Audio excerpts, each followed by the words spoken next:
بسم الله الرحمن الرحيم إن الحمد لله تعالى نحمده ونستعينه ونستهديه ونستغفره ونعوذ بالله من شرور أنفسنا ومن سيئات أعمالنا من يهده الله فهو المهتدي ومن يضلل فلن تجد له وليا مرشدا وأشهد أن لا إله إلا الله وحده لا شريك له وأشهد أن محمدا عبده ورسوله أما بعد. Les vertus du jeûne. Abu Umama vint voir le prophète alayhi salatu wassalam et lui demanda: Ô messager d'Allah, indique-moi une œuvre qui me permettra d'entrer au paradis. Le prophète alayhi salatu wassalam lui répondit: accomplis le jeûne, car il n'a pas d'égal. Parmi les vertus du jeûne, qui sont bien nombreuses, nous pouvons citer premièrement la multiplication sans limite de la récompense du jeûne.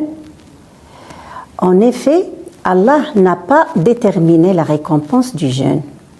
Il dit également dans un hadith saint: à l'exception du jeûne, il m'appartient et c'est moi qui en assure la récompense. Parmi les vertus du jeûne aussi, le jeûne viendra le jour du jugement dernier comme intercesseur en faveur du jeûneur. Le jeûne et le Coran intercéderont au profit du fidèle serviteur au jour du jugement. Le jeûne dira: Seigneur, je l'ai empêché de se nourrir et de se livrer à ses plaisirs toute la journée. Permets-moi d'intercéder en sa faveur.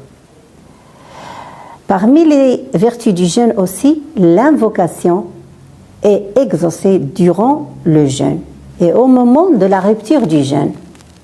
D'après Anas ibn Malik radiyallahu anhu, notre prophète alayhi salatu wassalam a dit: il y a 3 invocations qui ne sont pas repoussées: l'invocation du Père, l'invocation du jeûneur et l'invocation du voyageur.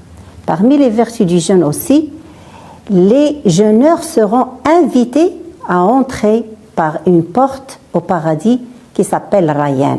Le prophète alayhi salatu wassalam a dit: il y a au paradis une porte dite Ar-Rayyan par laquelle les jeûneurs entreront le jour du jugement dernier.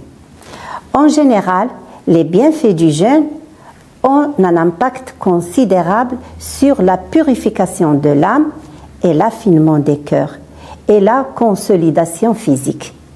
Parmi les vertus du jeûne, le fait d'aider le musulman à améliorer sa santé physique.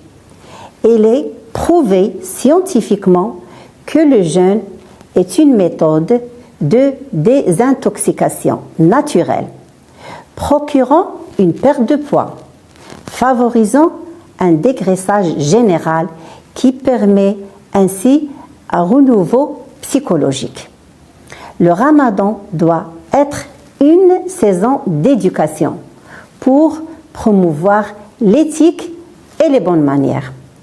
Les gens qui fument ou ceux qui font éclater leur colère prétextant que les autres en sont la raison, pendant ce mois, le musulman doit être calme et serein et pacifique.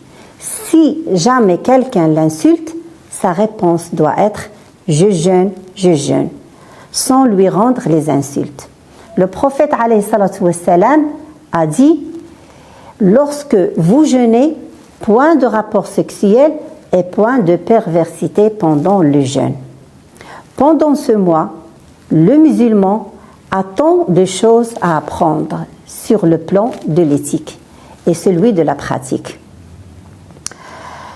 Donc, le jeûne est l'une des adorations principales qui nous permet d'accéder à la piété et de fortifier et qui nous aide à garder Dieu à l'esprit. Wallahu wali tawfiq. Wassalamu alaykum.